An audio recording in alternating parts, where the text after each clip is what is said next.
Alors d'abord, qu'est-ce que c'est que la démocratie participative?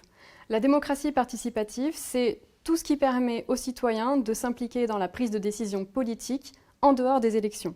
Par extension, ça recouvre tous les outils et les mécanismes qui s'y rapportent, donc conseil citoyen, référendum, consultation et ainsi de suite. L'idée force de l'ouvrage, c'est de dire que les principes autour du droit de la démocratie participative méritent d'être connus et améliorés.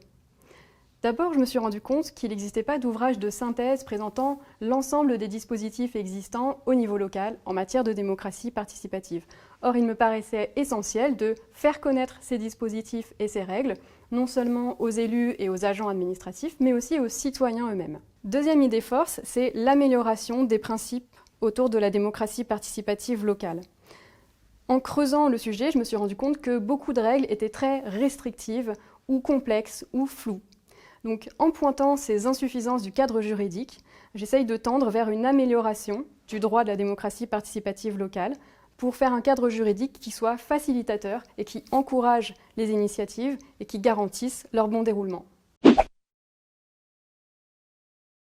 J'ai entamé une thèse de doctorat en droit public sur l'administré qui m'a permis d'explorer les racines historiques et juridiques des relations administratives que nous avons aujourd'hui en France. Pendant ma thèse, que je réalisais à Grenoble, l'équipe d'Éric Piolle est arrivée à la municipalité en 2014.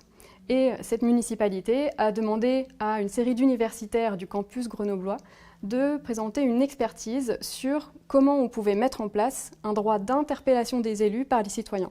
C'est comme ça que j'ai commencé à mettre les doigts dans les rouages du droit de la démocratie participative. Depuis, il y a eu toute une série de faits d'actualité, le mouvement des Gilets jaunes avec la revendication pour le RIC, le grand débat national, la Convention citoyenne pour le climat. Bref, la démocratie participative, c'est un sujet brûlant d'actualité et puis qui pose des questions démocratiques fondamentales, à savoir comment, dans la société d'aujourd'hui, on s'organise pour prendre des décisions collectives.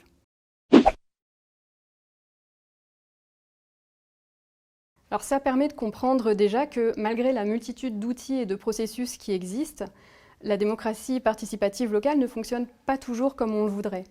En fait, c'est parce qu'on se rend compte que jusqu'à maintenant, la démocratie locale, ça a été plutôt celle des élus. Les outils participatifs sont assez bordés, contraints, limités, comme si finalement il y avait une crainte envers l'association des habitants à la prise de décision. Ce que ça permet aussi de réaliser, c'est que toutes les revendications qu'on a aujourd'hui à plus de participation citoyenne et toutes les initiatives qu'on observe sur le terrain, elles posent la question de notre culture politique commune. C'est l'idée que les élus et l'administration n'ont pas le monopole des bonnes idées et qu'ils ne sont pas non plus des prestataires qui doivent répondre absolument à tout, tout le temps. Ça veut dire aussi qu'en face, une véritable parole citoyenne est capable d'émerger et qu'entre les deux peut tout à fait se nouer un dialogue constructif.